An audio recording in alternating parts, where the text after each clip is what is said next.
सो हम अपना पीसी जो है उसको स्टार्ट करने जा रहे हैं, देखते हैं कितनी देर लगती है इसको स्टार्ट होने में।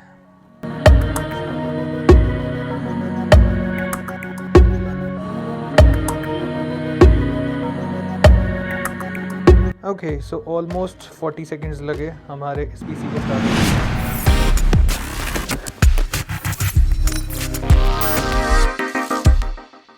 सो गाइस, आपने वीडियो की स्टार्टिंग में चेकआउट करा कि हमारा पीसी अभी एसएसडी के ऊपर है एंड यार उसके अंदर भी हमें कितनी ज़्यादा देर जो है वो लग रही है। खास करके जैसे मैं प्रीमियर प्रो इस्तेमाल करता हूँ, आफ्टर इफेक्ट्स इस्तेमाल करता हूँ, फोटोशॉप वगैरह इस्तेमाल करता हूँ, या अगर हम गेम्स वगैरह भी खेलते हैं तो उसके अंदर भी रेंडरिंग करने में काफ़ी ज़्यादा देर लग जाती है।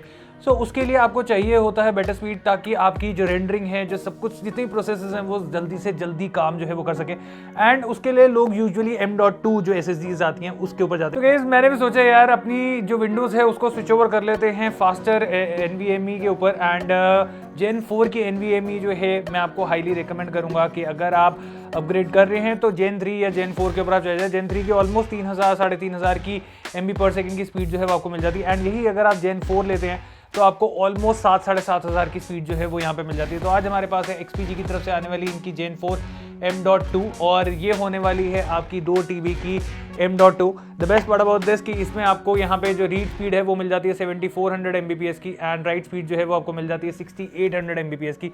तो आप समझ सकते हैं कि कितना फास्ट डेटा जो है वो यहाँ पे हमारा होने वाला है, विंडोज़ कितनी फास्ट लोड होने वाली है।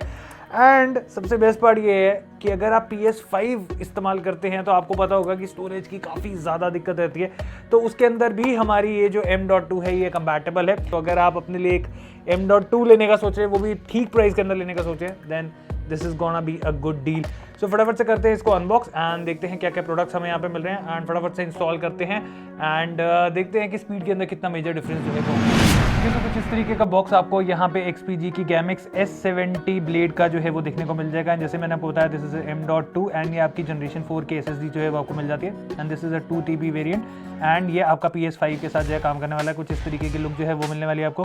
And the best part about this कि इसमें आपको 3D NAND की टेक्नोलॉजी का सपोर्ट जो है वो भी मिल जाता है, SLC कैचिंग का सपोर्ट जो है वो भी मिल जाता है, एडवांस LDPC का सपोर्ट जो है वो भी मिल जाता है, एंड साथ में आपको यहाँ पे ऑप्शनल हीट सिंक का ऑप्शन जो है वो भी मिल जाता है। यूजुअली हीट सिंक्स आपके मदरबोर्ड के अंदर दी गई होती है, एक बार वो भी चेक कर लेते हैं। तो कुछ इस तरीके से आपकी जो अनबॉक्सिंग है वो यहाँ पे हो जाती है। So this is actually the SSD। आप यहाँ पे देख सकते हैं कुछ इस तरीके की हमें यहाँ पे SSD जो है वो मिलने वाली है, एंड काफ़ी छोटी सी रहती है बट 2 TB का स्पेस है, एंड स्पीड भाई काफ़ी ज़्यादा फास्ट जो है वो हमें यहाँ पे इसके अंदर मिलने वाली है।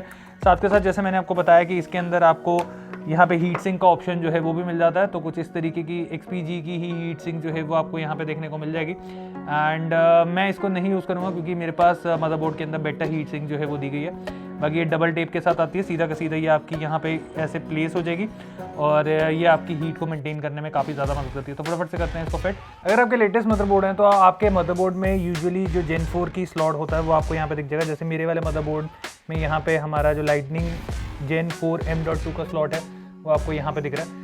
तो इसको हम फटाफट से उतारने जा रहे हैं। ये हमारी हीट सिंक है, इसी के नीचे जो है हमारा जो M.2 है वो फिट होने वाली है। तो हीट सिंक को उतारने के लिए हमें यहाँ से ग्राफिक कार्ड हटाना पड़ गया, एंड आप देखोगे हीट सिंक यहाँ पे काफ़ी लंबा चौड़ा जो है वो हमें यहाँ पे दिया गया, एंड ये पूरा का पूरा खुलेगा तभी नीचे जगह आएगी तो हम यहाँ पे SSD जो है उसको फिट कर पाएंगे। ओके, सो अब एक प्रॉब्लम आ गई। प्रॉब्लम ये आ गई कि यहाँ पे आपको एक स्क्रू दिख रहा होगा, एंड ये स्क्रू यूजुअली आपको M.2 के साथ मिल जाता है, बट हमें यहाँ पे इस पैक के साथ ये जो स्क्रू है वो नहीं दिया गया। तो अब इसको फिट कैसे करना है भाई, ये चक्कर पड़ेगा, क्योंकि जब तक स्क्रू नहीं होगा तब तक ये M.2 रुकेगी नहीं और इसको हम ऐसे छोड़ नहीं सकते। तो फटाफट से ढूंढते हैं स्क्रू और भाई इसको फिट करते हैं। बाकी कंपनी वालों को इसमें एक स्क्रू देना चाहिए। ओके, सो हमारी M.2 जो है वो यहाँ पे कनेक्ट हो गई है XPG की, एंड मैं आपको एक एक करके सारी चीज़ें दिखाने वाला हूँ। सो मैं आपको सबसे पहले अपनी ड्राइव्स दिखा देता हूँ। तो यहाँ पे काफ़ी सारी ड्राइव्स आपको दिख रही होंगी। तो हमारी जो विंडोज़ है वो इस C ड्राइव के अंदर है, दैट इज़ द SSD जो कि नॉर्मल SSD आती है। तो मैं आपको इसका भी यहाँ पे जो रीड राइट स्पीड है वो दिखाऊंगा। एक हमारी यहाँ पे Gen 3 की भी लगी हुई है, उसका भी दिखाऊंगा, और ये है हमारी Gen 4 की। तो सबसे पहले जो Gen 4 की है उसकी एक बार चेक कर लेते हैं कि हमारी जो रीड एंड राइट स्पीड है वो क्या आ रही है। ओके, सो आप यहाँ पे देखेंगे कि हमारी जो रीड स्पीड है वो आ रही है 7400 MB/s की, और जो हमारी राइट स्पीड आ रही है वो आ रही है यहाँ पे 6700 MB/s की। तो जो कंपनी यहाँ पे क्लेम करती है वो चीज़ तो हमें यहाँ पे मिल रही है। अब मैं आपको एक बारी Gen 3 की दिखाता हूँ कि अगर आप Gen 3 लेते हैं तो Gen 3 पे क्या आपको डिफरेंस जो है वो मिलने वाला है।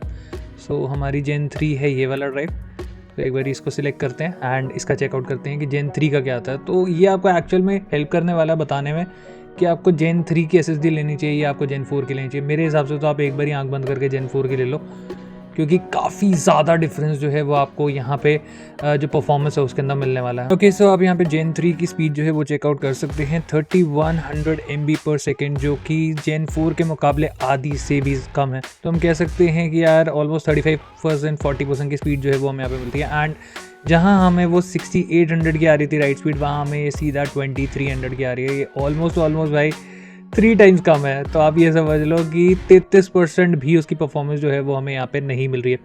अब एक बारी बात कर लेते हैं SSD की। जो नॉर्मल अगर आप SSD लगाते हैं तो उसके अंदर हमें रीड राइट स्पीड क्या आती है। ओके, सो अभी अब यहाँ पे जो सामने स्पीड चेक कर रहे हैं वो है हमारी C ड्राइव की, जिसमें हमारी विंडोज़ है। और आप यहाँ पे चेकआउट कर सकते हैं कि 400 MB/s की स्पीड जो है वो हमें आ रही है रीड के अंदर। एंड राइट की अगर मैं बात करूँ तो 388 आ रही है। तो ये ऑलमोस्ट 20 टाइम्स मैं बोल सकता हूँ कम है। 20 टाइम्स मतलब आप देखो कि 400 × 20 करेंगे तब जाके 8000 MB/s की स्पीड जो है वो मिलेगी, जो कि हमें ऑलमोस्ट जेन 4 के अंदर मिल रही थी। और यहाँ पे आप राइट स्पीड तो चेकआउट कर ही सकते हो। अब एक बारी मैं आपको हार्ड डिस्क दिखाता हूँ कि अगर आप हार्ड डिस्क के ऊपर अपनी विंडोज़ वगैरह चला रहे हो तो भाई आप क्यों रो रहे हो और आपको क्यों जेन 4 के ऊपर जो है उसको स्विच कर जाना चाहिए। ओके, सो हार्ड डिस्क का आप यहाँ पे स्पीड रीड एंड राइट की चेक कर सकते हो। 194 एंड 191 की स्पीड जो है वो हमें यहाँ पे मिल रही है, जो कि चेकआउट कर सकते हैं कि कहाँ 7600 हमें मिल रही थी और कहाँ 194 हमें मिल रही है। बहुत ही ड्रास्टिक चेंज आपको मिलता है। अब एक बार I'm about to go off like a weapon. Fuel to the top, got a filled up engine. In my thoughts, obsession. I will not stop, no, I'm never second guessing. I got a God complex. Haters love to hate, but I never feel pressed. Got a lot on my plate, but I never get stressed. I'll take all the pressure like I'm